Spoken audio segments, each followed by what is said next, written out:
বলো না। আরে আরে কোথায় ঢুকছেন? বীর বাড়ি কেন খেতে? এখন গ্রামের লোকের খাওয়া হবে না, আগে বরযাত্রী খাবে তারপর। তোর এত বড় সাহস, তুই আমাকে আটকাস? তুই জানিস আমি কে? দেখেন ভাই, ফালতু আপনার সাথে ঝামেলা করে জড়াতে আসেনি। বাড়ির মালিক বারণ করে দিছে, আপনাকে ভেতরে ঢুকতে দিতে পারবো না। আরে আরে কি হয়েছে বাপ?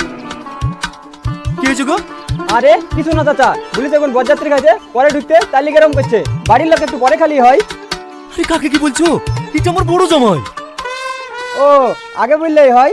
আসেন ভাই আসেন। চলো বাপ, ও আসলে চিনতে পারেনি। হ্যাঁ, আমাকে গলায় নাম লিখে ঝুলি বেড়াতে হবে যে। বসো বাপ, রাগ করো না। কি হলো ভাই? এই দেখেন, ক্যাটারিং এর লোক বড় জামাইকে চিনতে পারেনি।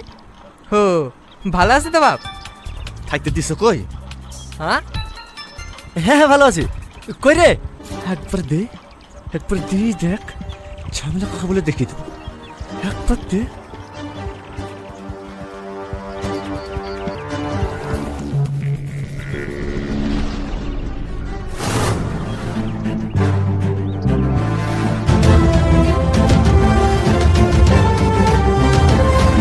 ওগো, তাদের কাছে থাল দাও। এখন আবার কার সাথে কি হবে? তাড়াতাড়ি দাও, তাহলে তোমার ধেই বাদরে যাবে, আবার খেপে যাবে। দেখো দিদি, এখন আবার কার সাথে কোথায় খুঁজবো?